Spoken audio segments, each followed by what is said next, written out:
The Ottomans, who had been hurled inside the walls by the explosion, were decapitated and their heads thrown out as a gruesome message. Yo! Oh, nah, bro. Okay. Siege of Candia. Second longest siege in history. On the 1st of May, 1640, you people told me to go check it out after I did the Italian Venice, history of Venice video. So I am doing it. Under the command of Ghazi Hussein Pasha, arrived at the town of Candia, now called Heraklion, on the island of Crete. This is my first time reacting to sad Roman history. I've seen some of his videos in my recommendations, and I was like, you know what? I'm gonna save that for a rainy day. Arrival marks the beginning of a war of attrition of epic proportion. It was to last for 21 long years. Yeah, dude, when I learned this in my history of Venice video, that was mad to me. I'm really looking forward to seeing how this lasts 21 years. Generation struggled for much of their lifetime in this siege. Later, it was titled Troy's Rival by the famous English poet Lord Byron. It is considered to be the second longest siege in all recorded history. The siege of Candia was characterized by a struggle. Wait, what was the longest one? What was the longest one then? For supplies at sea, a war of attrition on land, and an unprecedented intensity of mine warfare. The siege was part of the Cretan War, in which Candia was the last major stronghold on the island to remain in the hands of the Venetian Republic. This is how contemporary historiography recounts the staggering siege of Candia. Yo, this channel looks really nice already. I actually like this. I like what I see here. Definitely would probably react to more videos of this channel. In the decades leading up to the Cretan War, the situation in the eastern Mediterranean was tense. The Venetian dominance in the region slowly waned after their loss of Cyprus in 1571. The island of Crete remained their last possession in the region. The Venetians were well aware of the weakness of their position in the eastern Mediterranean and carefully avoided provoking the Ottomans. However, in 1644, disaster struck as the Knights of Malta made a fatal mistake. They attacked and captured an Ottoman convoy on its way from Alexandria to Constantinople. Aboard these ships were several pilgrims, amongst them the exiled chief Black Eunuch and the nurse of the future Sultan Mehmed IV. During the attack, Sunbul Aga and many other pilgrims were slain, while 380 of them were abducted and sold into slavery. The ships of the Knights of Malta and their loot docked at a small harbor on the southern coast of Crete and allegedly disembarked sailors. Look at that! Oh, look at this detailed island of... Jeez, man. Wow, this is very, very, very engaging. I love it. The Ottomans, obviously, were enraged and accused the Venetians of supporting the abductors, which the Venetians denied vehemently. However, the actions of the knights offered a pretext for confrontation, and the Ottomans decided. Yeah, casus belli. Dude, oh my God. Come on, you're a big, strong empire in the region. All right, big, strong empire. Like, of course, you're eventually going to target Venice. Like, Venice is ripe for the taking. It's quite literally free real estate, man. Like, Venice, like, it was bound to happen to Venice, man. Let's be real here, folks. According to the expert on the relation between Europe and the Ottoman Empire, Kenneth M. Seton, the Ottomans quickly assembled more than 50,000 men. These embarked on a fleet of... I love these, like, soldiers. I actually love that. It's really unique. This has a very, very interesting, unique style that is just unique to him. I really like it. I really, really, really do like it, honestly. Very, very nice. More than 300 ships and sailed west on the 30th of April, 1645, heading for the harbor of Pylos, which was called Navarino at the time. The destination of the fleet had not been announced yet, because the Ottomans tried to soothe Venetian fears by implying that the fleet was bound for Malta, not for Crete. This deception worked out well. While the Venetians had sensed that something was looming over Crete and had prepared themselves to some degree, they were still taken by surprise when this large Ottoman fleet arrived on the island on the 23rd of June 1645. The island's fortifications were, in principle, substantial, but they were old and had been long neglected. The Ottomans Venice! What were you thinking? Bro, I'm not trying to be a hindsight warrior, but come on, even he said that Venice knew that something was coming. Come on. You're in a tense situation. You need to prepare for the worst. Common sense, man. I always say that in my reactions. A lot of this stuff is just common sense. Like, come on, man.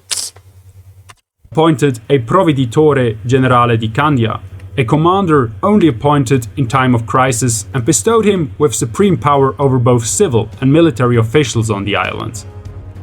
He put a lot of effort into repairing the old fortifications. Venice had also sent 2,500 troops to reinforce the island in 1644. On Italian soil, the Venetians soon began to prepare their fleet for war and asked their allies for help. The Pope and the Duke of Tuscany promised their support. The Venetians on Crete were prepared for better or for worse. Well, it don't seem like it because they were taken by surprise, so... The Ottoman attack came in 1645. They first set foot on Cretan ground 15 miles west on the harbor city of Candia. From this base, they turned their attention to the small offshore island fortress of Santo Dero. The commander of the fortress soon saw himself and his men overwhelmed. He decided it was better to blow up the fortress and his men than to hand it over to the Ottomans. After this first significant success for the Ottomans, their next target was Candia itself. The invaders advanced to the city and laid siege to it from both land and sea. The siege lasted 56 days before Candia finally surrendered. The Ottomans had now won a secure base on the island. Immediately, they began to rebuild the defenses, so that the Venetian attempt to recapture the town on the 1st of October was doomed. Even though they were supported by the Papal States, Tuscany, Malta, and Naples. So now that you know a few things about the siege of Candia, you should ask yourself, why have you not yet listened to Cadia's stance? One of the greatest siege stories the Warhammer 40k universe. I don't like games. Well, I do, but I'm not really into games that much anymore. Ottomans established a strong garrison and then retired to their winter quarters. During the winter, both parties frantically prepared for resuming the war next summer. Because the Venetians struggled to raise money and men, they tried to convince other Christian nations to join their side on the political stage. Oh, Louis XIV? I need to learn more about this guy. I heard that this guy was like best king of France, but I don't know much about him. This was a difficult task, since much of Europe was still entangled in the quarrels of the 30 Years' War. According to Kenneth Seton, no help was to be expected even after the Treaty of Westphalia for several reasons. England and Holland, for example, had commercial agreements with the Ottoman Empire, and France was very keen to honor its treaties with the Eastern power. So, they hired mercenaries to fill their rows, but these were incredibly expensive. To get the desperately needed funds, the Republic placed higher taxes on its mainland possessions and even opened the so-called Golden Book for money. This is to say, they sold nobility titles. The man to lead the Venetian fleet and army was Giovanni Capello, who was assigned Captain General of the Sea in 1646. He had a Yo, that's crazy. 1646, man. When was Barbados discovered? Barbados was a colony, was first settled in 1625. Oh, that's actually crazy, man. 20 years, man. All like now, Barbados is still being set up, and this crazy fiasco is happening. That is so wild. The more I think about that, man. Start, to say the least. He failed to prevent the arrival of Ottoman reinforcements. If you're new to the channel, Barbados is my country, by the way. Because sometimes I say Barbados, but I don't really say like Because I know like my older viewers know what my country is, but the new ones, I don't know if they know that. Ordered an unsuccessful attack on the Ottoman fleet at the Bay of Candia and failed to break the blockade of Retimo, which was one of the few remaining Venetian strongholds on the island. Retimo fell on the 13th of November 1646, after a siege of several weeks. Soon after, fighting ceased because the plague ravaged both sides until late spring. Always a plague! Always a plague, in the summer man! Of the same year, the Ottoman commander Gazi Hussein Pasha carried out his conquest of the island, and by 1648, all of Crete except for Candia and a handful of other strongholds was in Ottoman hands. The invaders now turned their attention to the last major Venetian stronghold, Candia. Candia! 21 years. I want to see how they held out this long. Digging trenches at Candia on the 1st of May 1648.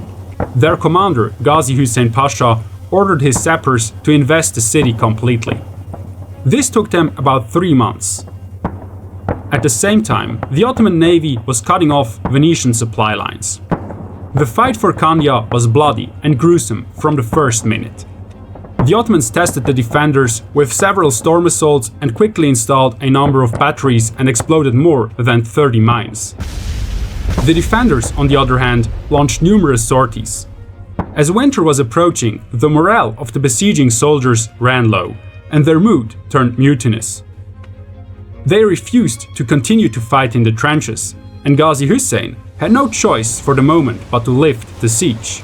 Oh wow! The siege for Candia was slow, but rest assured, an Ottoman storm is coming. Okay. 1649. Okay, if you say so. I look forward to seeing the storm. The Ottomans renewed the siege. They retook their positions before Candia on the 1st of August. And this time, they would stay longer. An enormous number of sappers was deployed and slowly but steadily drove the trenches towards the city walls. Within the next 2 months, another 70 mines exploded and more than 1,000 Ottoman soldiers lost their lives. The Venetian defenders stood firm until another interruption occurred in early winter. 1,500 janissaries, the Ottoman elite infantry, were withdrawn from the siege. Oh, why? Reinforcements were not to be expected soon. Because his army now lacked the resources to engage in offensive actions, Hussein Pasha was restricted to blockading Candia. Soon after, the Ottomans began to construct 3 strongholds in the area. Throughout the next years, a town grew around one of them. It was named Candia Nova, New Candia. This new town symbolizes the Ottoman intention of staying where they were. Reinforcements arriving in 1650 allowed Hussein Pasha to keep Old Candia confined. According to the historian Norman David Mason, the years leading up to 1667 were, quote, more of a test of perseverance and tenacity rather than a trial of courage and cunning, end quote. Ottoman attacks alternated with Venetian sorties. The Candian defenders focused on reconditioning damaged defenses quickly, and they diverted the Ottomans by attacking several of their strongholds on the island. Dog, my question is, how are the Venetians getting supplied? I'm sitting here watching this, and I'm still waiting to see when that is going to get answered before I say anything. Won much ground, but both sides were struggling to provide the immense resources such a fight required. It was a war of attrition. In this dire moment, the Venetians came up with a unique plan. Scholars recently discovered documents in the archives of the Venetian state, which hint at an operation organized by the Venetian intelligence service, the so-called Inquisitori di Stato di Venezia. Dog, intelligence services were a thing even in this time period. I know like spying was a thing, but intelligence services were a thing. Wow. In 1649-1650, Lunardo Foscolo, the Proveditore Generale di Dalmazia ed Albania, proposed to this intelligence service to lift the siege by infecting the Ottoman soldiers with the plague. Soon after, a certain Dr. Salaman invented and prepared a liquid made from the spleens and buboes of plague victims. What? And his dangerous invention were already on the way to Candia, Although the plan was organized flawlessly and ready to be implemented, it was never carried out. What? Why? That plan sounds genius, man. Come on. Like, the Mongols did it. The Mongols used biological warfare. That's how the freaking plague ended up coming to Europe. Jeez, do it yourself, man. The sources suddenly fall silent on this topic. Oh, wow. What we do know is that Candia remained under firm blockade. Wow, imagine if that had happened. While the Ottoman grip on Candia remained solid for the next years, the main theater of war was the sea. It was strategically very demanding for both parties to wage war on Crete, because the island was far away from either side's home territories. Both belligerents had to supply their armies on the island, while at the same time they had to protect their own ships against enemy squadrons. Moreover, an Ottoman offensive on the Balkans forced the Venetians to divide their resources even further. Although the Senate of Venice concentrated as much of their resources on the naval war as possible, the Venetian fleet was smaller than the Ottomans' naval force. Venice only kept up with the Ottomans because their sailors were more experienced. Oh, wow. Wow. So experience can play that big of a role. Wow, okay. Strategy was to blockade the egress of the Dardanelles, while a small squadron held post around Candia and prevented a blockade from the sea. Although this worked out relatively well, the Venetians never blockaded the Dardanelles completely. Frequently, Ottoman squadrons made it through to Crete. From 1650 to 1665, numerous encounters at sea as well as attacks on harbors and islands took place.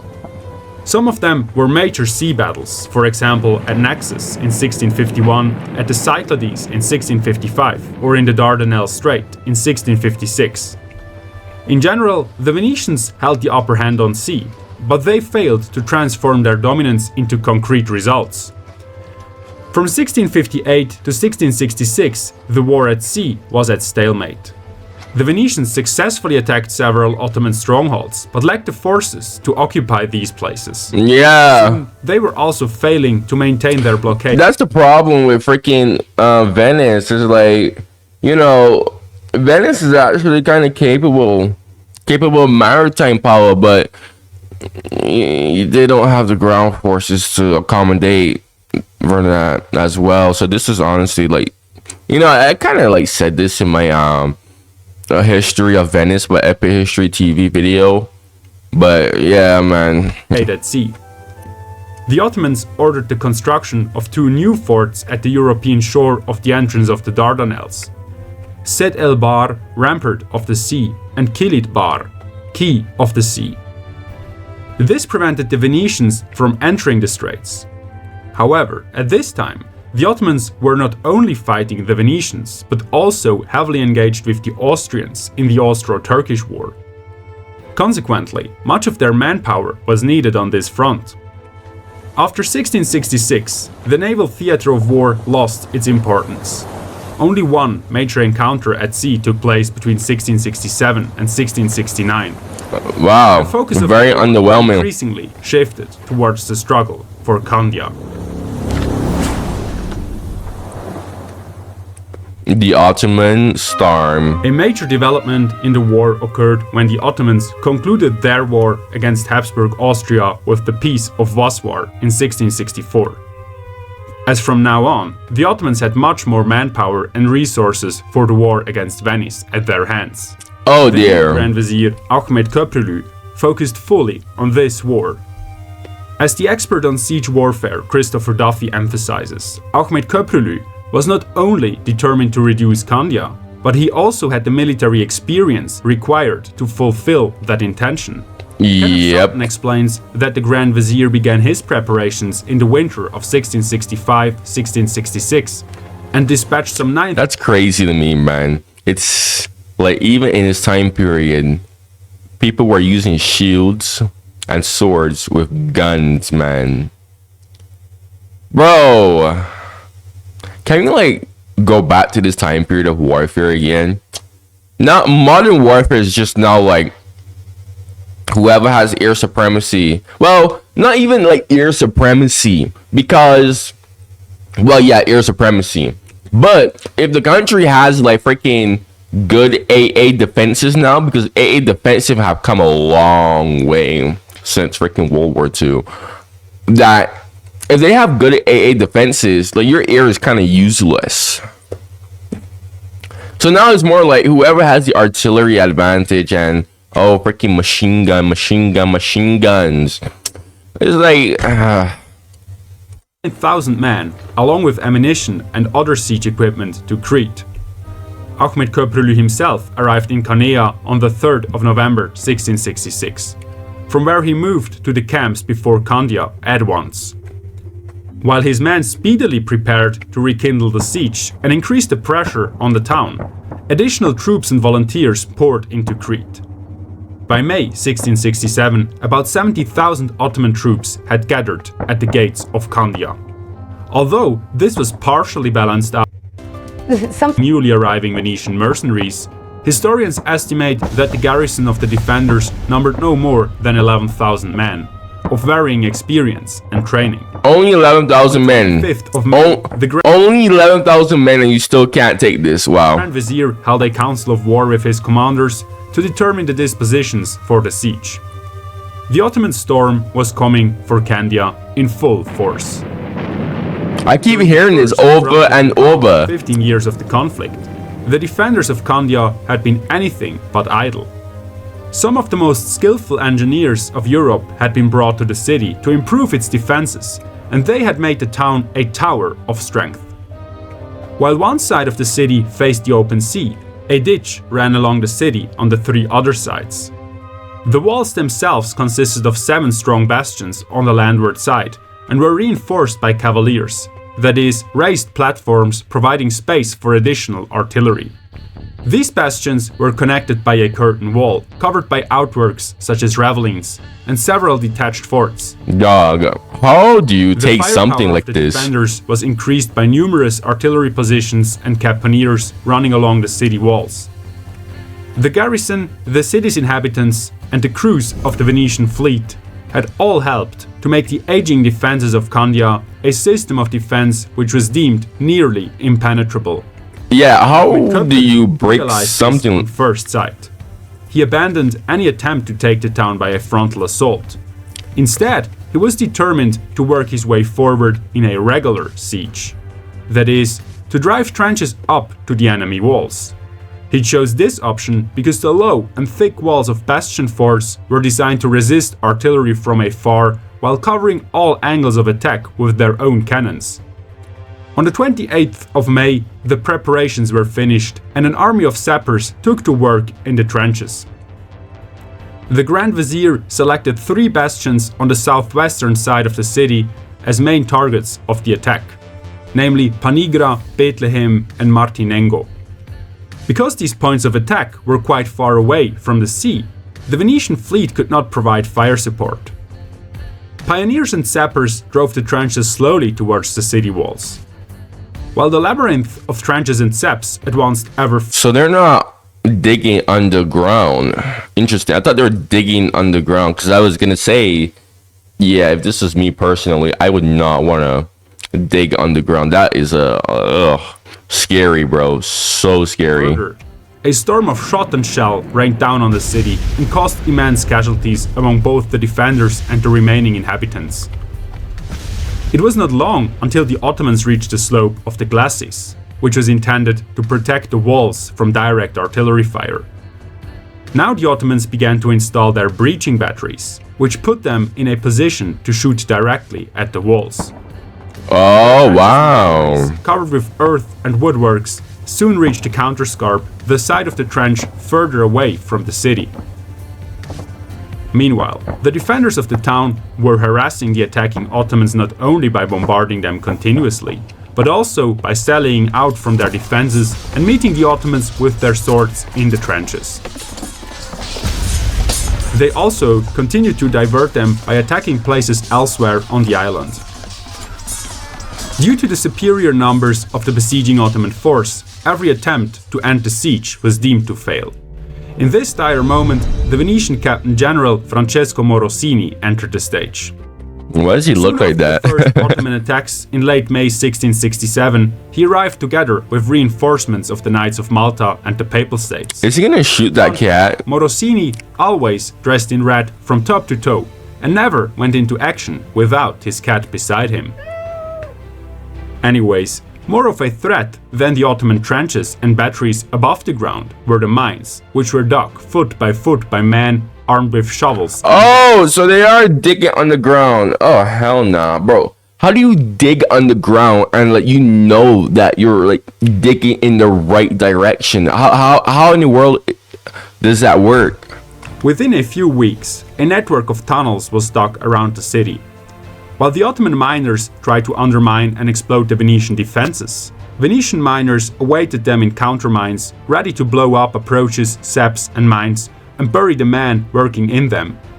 Bro, nah, bro. This is why I say I can't do something like this. How do people get up, think to themselves, yo, I'm gonna risk my life and potentially freaking suffocate? No, hell no, bro. I mean, respect to those people, but oh my, no freaking way in hell, man. The conditions in these dark holes were terrible, and suffocation was an omnipresent threat. The explosives varied from relatively small containers to dozens of barrels of gunpowder. Whenever possible, the miners intruded the mines of the enemy and exploded or sabotaged their explosives early. When enemy miners met each other, a bloody struggle ensued in the dark, muddy, and narrow tunnels. Oh my, the men I bet. barely able to stand upright fought each other eyeball to eyeball with daggers, clubs, and similar short weapons. As Christopher Duffy explained, warfare was actually a significant part of most of the sieges at the time, and extensively used by the Ottomans. As primary sources show, mines were exploding around the clock, causing at least as much terror as physical harm. From late May to early September alone, a total of 300 mines exploded in the Candian tunnel network. The ground around the town was riddled with craters from these explosions. Crumbling walls. The Ottomans made their fastest progress near the Panigra bastion. By October, they had breached the walls of this defense, and the Grand Vizier ordered a general assault on the weakened point. At first, this was very successful, and after a fierce struggle, Ottoman fighters stormed the bastion and mounted their standards on the walls. But the Venetians were well prepared and countered the attack by exploding 3 mines under their own bastion. Wow! Soldiers were blown up, the walls crumbled, and everything was at a standstill for just a moment. What the heck? Yo, I was not prepared for that. Jeez! The defenders stormed forward and pushed the attackers back over the walls. The Ottomans, who had been hurled inside the walls by the explosion, were decapitated and their heads thrown out as a gruesome message. Yo! Oh, nah, bro. Okay. Yeah, this is okay. Yo, yeah. This is taking me by. I swear, I'm never prepared for these moments, man. The Venetians were quick to repair the ramparts of the bastion, but only a few weeks later, on the 11th of November, 4 Ottoman mines tore the walls apart for a second time. At this point, the Ottomans had taken the outworks of Bethlehem and Martinengo, but had failed to conquer a single bastion. As they now tested the defenders of Panigra again, they suffered massive losses, but managed to lodge themselves in the ruins of the bastion. But Francesco Morosini had ordered his men to prepare for this. Working diligently, they had erected a new defensive line behind the Panigra bastion. This section of the defenses was completely cut off from the city by hard-wearing walls. Oh wow! In November, the winter rains began. The trenches were regularly flooded, The same goes for mine tunnels. This forced Ahmed Köprülü to suspend operations. On top of that, the plague ravaged the Turkish lines, so that most of the Ottoman army had to retreat to the safety of Candia Nova. Despite the attackers being reduced to a skeleton army, the Venetians failed to push them back from the positions they had won in the summer. During the winter of 1667-1668, Ahmed Köprülü had his men raise additional batteries along the shore. From these positions, the Ottoman cannons severely hampered the vessels entering the harbor of Candia, but they never succeeded to fully block naval traffic. Wait, so what happened to the Ottoman fleet? Oh wait, I think it was destroyed at the Battle of Lepanto, right? In addition, the Ottomans fortified a small anchorage nearby, which allowed their navy to sail much closer to Candia instead of having to land in Canea. To prevent this, Francesco Morosini ordered his ships to patrol the area. The 20 patrolling Venetian galleys were successful at first and defeated a fleet of Ottoman reinforcements from Rhodes.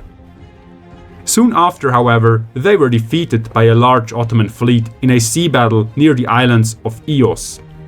Following this battle, the Ottomans brought reinforcements and supply to the anchorage.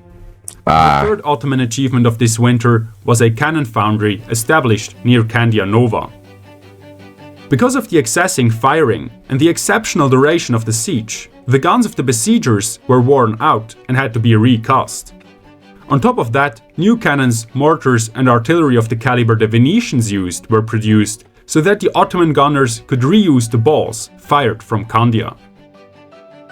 The Venetian defenders had been using the winter break as well. They had repaired the damage of the last year as far as possible, and additionally strengthened the eastern walls near the Sabbionera bastion. Yeah, I was looking at this right here, and I was thinking, why are the Ottomans not attacking from here? Like, this would seem like a much better position to attack from.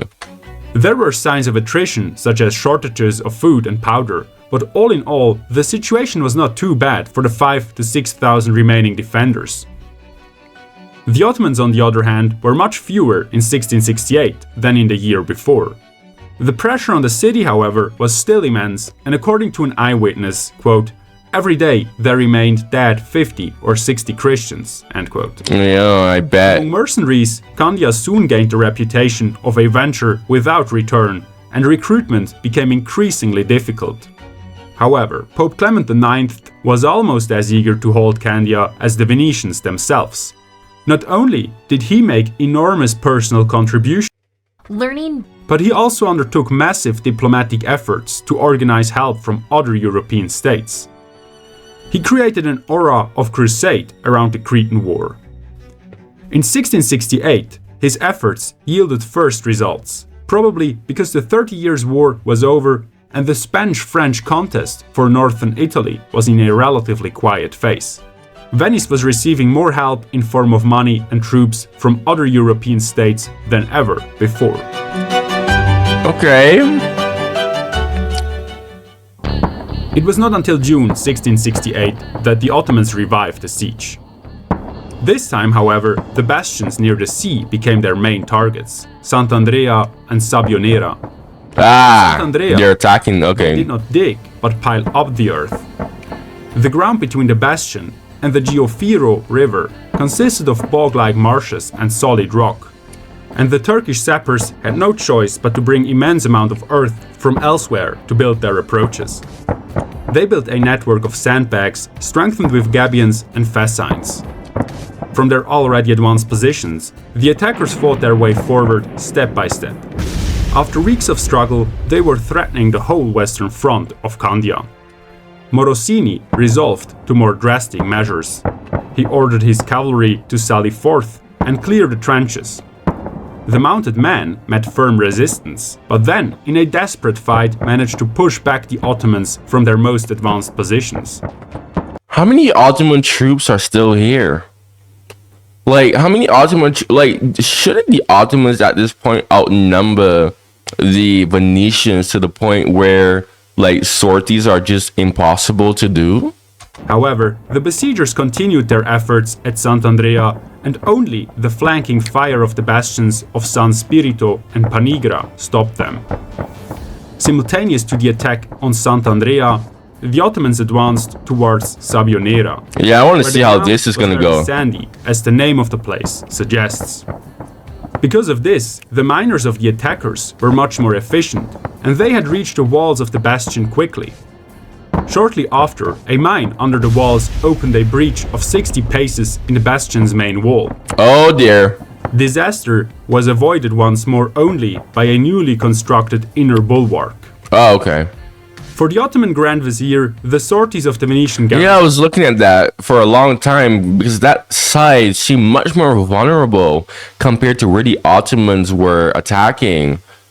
I was thinking for a while, like, why are the Ottomans not doing that? Well, yeah, they did it, so... soon proved to be the least of his problems. Sultan Mehmed IV was getting impatient and complained about the drawn-out siege and the enormous expenses in a letter. He urged Ahmed Köprülü to finish it at once. Much to the dismay of the Grand Vizier, the content of the letter of the Sultan leaked out to the troops, who were themselves worn out by the hardships of the protracted siege. Some of the troops mutinied, and soon after, the Ottoman soldiers rallied around the tent of the Grand Vizier and threw stones at him as he stepped out of his tent. His officers were just about able to push the men back and force them to return to their duty. Worse for the Grand Vizier, winter soon arrived, and the siege operations had to be suspended again.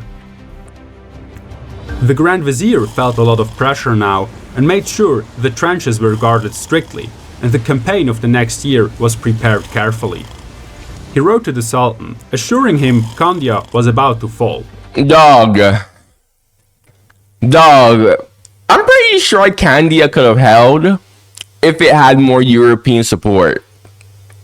Like, I am 100% certain that Candia could have held if it had more support from Europe, man. The Ottoman Empire would not succumb to the Westerners after a contest of 20 years. The costs of the war, meanwhile, were absolutely staggering. Mason Norman Davies estimates Venice had invested 4,400,000 ducats and lost about 7,000 men, while the Ottoman casualties are estimated about 5 times higher. Yo! 140, 35. Yo! I'm surprised the Ottomans still have the means to... Oh my gosh! This is probably my favorite siege now. In spite of this, at Papa John's, neither side was willing to give in. With little prospect of success, the Venetians sent Luigi Molini, an experienced diplomat, to Constantinople to discuss peace conditions. He offered to pay a tribute and compensations, but also to restore all the formerly Turkish lands in Dalmatia if the Ottomans abandoned the siege. However, the Sultan and his Grand Vizier made it very clear that there would be no negotiations as long as Venice didn't cede the complete island of Crete to the Ottomans. In early 1669, negotiations were suddenly suspended. This was mainly because of the influence of the Pope, who wasn't willing to accept a defeat in a war he had given the aura of a crusade, and because of a change on the diplomatic stage in mainland Europe. Under the influence of Pope Clement, France and Spain finally agreed to abstain from waging war on each other for the duration of the Cretan War. This was beneficial to the Venetian efforts in Candia, because both these European powers had promised support only if there was peace in Western Europe. This was a major triumph in the Pope's diplomatic quest Come for the on! strength of Christendom. I believe you, Candia. During the winter months, the Ottomans just kept up the blockade of Candia. But once the reinvigorating sun of spring began to warm Cretan soil, they returned to their shovels. On the 31st of March, the Janissaries launched a storm assault on the Sabbionera bastion and successfully overran it. But as soon as they had lodged themselves in, the Venetians again blew up a mine under their own bastion. In the ensuing confusion, they took the bastion back. Only 1 week later, on the 7th of April, another mine exploded under Sabbionera, this time carefully prepared by the attackers. has no one not learned from the first time? Come on, no one has not learned from the first time, man. Was extremely effective, and a large part of the bastion fell into the ditch. At this point though, the low morale of the besiegers became a problem for Ahmed Köprülü. He ordered his men to storm the breach, but they refused to take the risk of another assault, and confined themselves to a massive hail of fire on anything that moved on or near the walls. In the meantime, the Venetians had dug a mine tunnel under the plate of rock on which the Ottomans constructed their approaches. The Venetians are doing their own mine tunnels. Okay, fight fire with fire, man. They placed a mine of exceptional dimensions and carefully sealed it. The explosion allegedly shook the ground for miles around and shattered the solid rock into fragments, so that the ground engulfed the helpless attackers and their trenches. This was another severe blow to the morale of the Ottomans, and their commanders barely managed to keep their troops fighting. Subterranean. How in the world did the Ottomans pull this off? Just how? Took place daily now, and both parties fiercely fought for the domination of this gigantic rabbit warren underneath the trenches and defenses. Dude, at this point, the Ottomans just should have lose. The Ottomans just should have lose, man. Like, if I'm Europe, right? If I'm Europe and I see this siege that is draining the Ottoman resources, because he's saying that it's draining the Ottoman resources.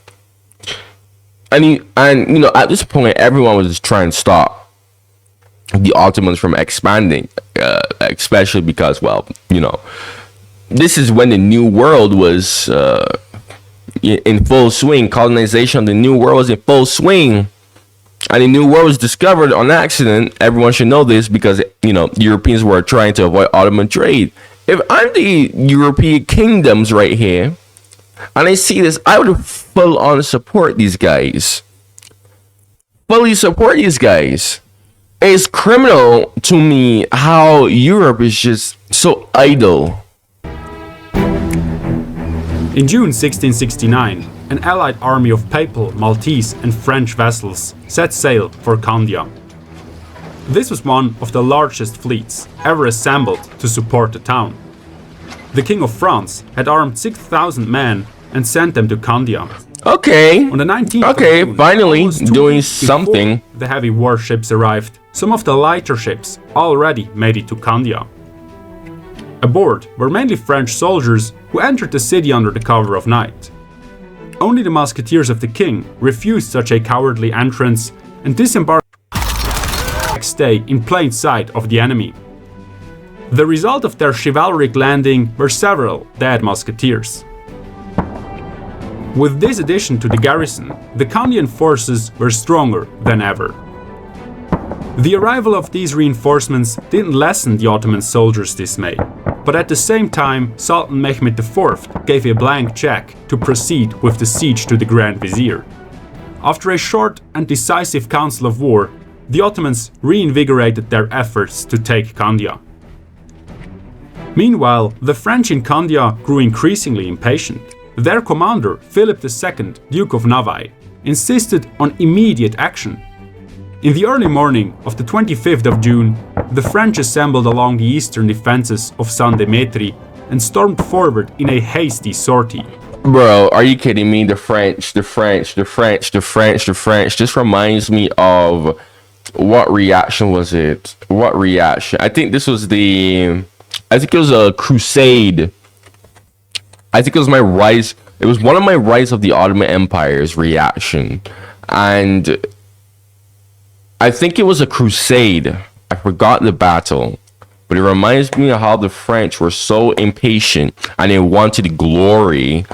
And they just decided to attack without thinking, basically. And it got wrecked. And because of that, what should have been a Allied crusade victory turned into a huge Allied Christian defeat. I feel like this is going to happen here. without being adequately familiar with the terrain or the enemy. They successfully carried several batteries and cleared a good deal of the trenches in this area.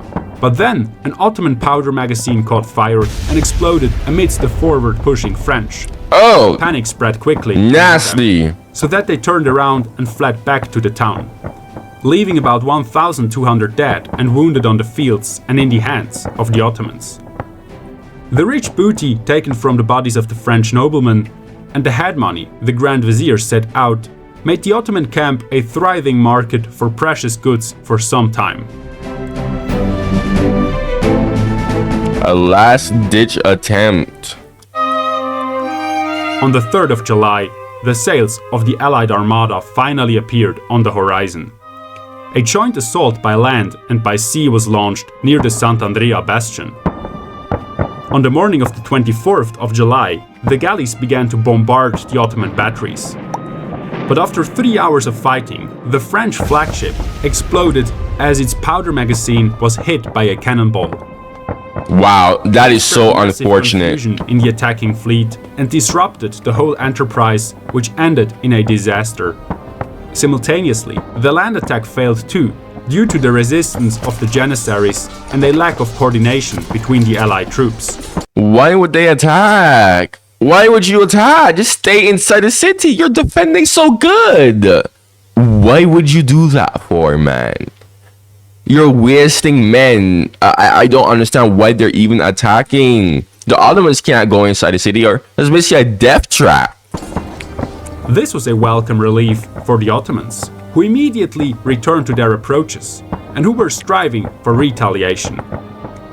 Francesco Morosini's cautious proceeding was mistaken for cowardice by the French, who consequently refused to take part in the construction of new defenses. Oh no. Oh no, the French ruined it. The French ruined it. Oh, it's just like that reaction that I did. The French ruined it. Of course they did. The Duke of Naval declared he had been tricked into thinking the town was defendable by the Venetians, while it was, in fact, untenable. The blood between the allies turned bad. During the next weeks, the Allied commanders discussed over and over again what they should do, while the mood got worse and worse. They came to no clear decision, while the Ottoman assault branded against the city walls in short intervals. Finally, on the 20th of August, the Duke of Naval left the city with all but 500 of the French soldiers. This was a severe blow to the morale of the garrison, and most French people ruining everything once again. Troops soon followed the French example. Only the Germans agreed to remain on their posts. On the 31st of August 1669, the last of the Allied squadrons set sail and left Candia to its fate. Francesco Morosini and his men, by now less than 4,000, remained to defend the town. The Ottomans... I am so vexed.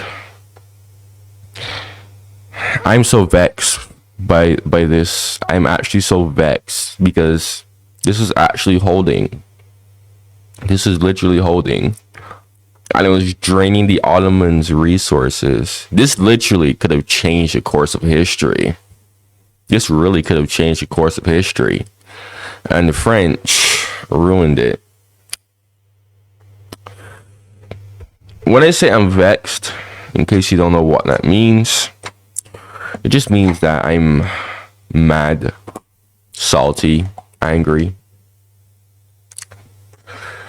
Synonymous to those terms, but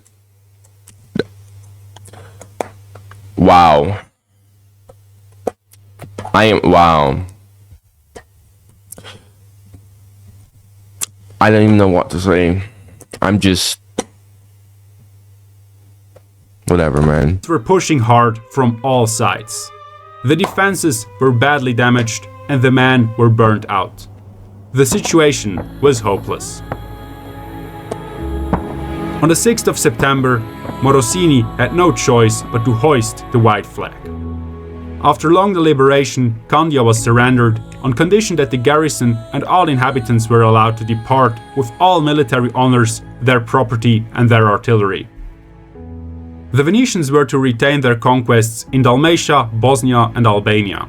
Despite these highly favorable terms for Venice, Morosini was criticized harshly in the aftermath, because he had surrendered Candia and negotiated peace without receiving permission from the Venetian Senate.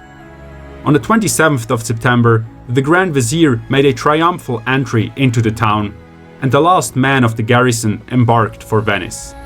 At last, Venice ceded Crete to the Ottomans. This put an end to one of the longest and bloodiest sieges in history. All because of the French. Wow. For a new generation of engineers. Candia seemed like a pile of stone with only the innermost parts of the city fairly intact when the Grand Vizier entered the town. The garrison had made nearly 100 sorties and faced about 60 direct assaults on their walls. More than 1,100 Venetian mines exploded, while the Ottomans counted 3 times as many.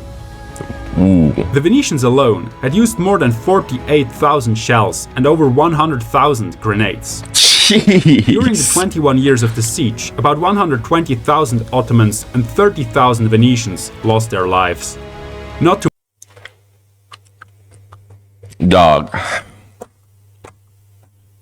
120,000. I mean, 21 years, that's not really a lot to be honest, but still, it's the financial cost of the siege mention that really matters. For about one generation, Venice and the Ottoman Empire struggled for Candia, and many spent the best part of their lives at, on, or underneath its walls. All because of the French.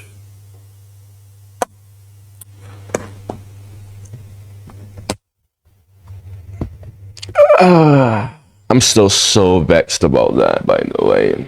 Look, man, you made it all the way to the end of this video. If you're new to my channel, that means you probably like my reactions. Go check out my other reactions on my channel, man.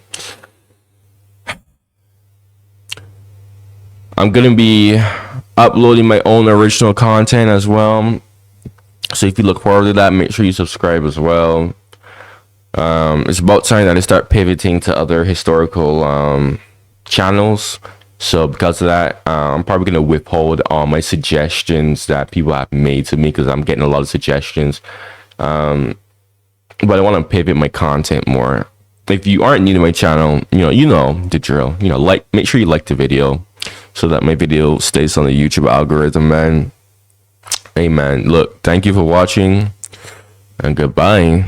Really good siege though. Although the ending really made me mad. Excellent siege. I really loved it.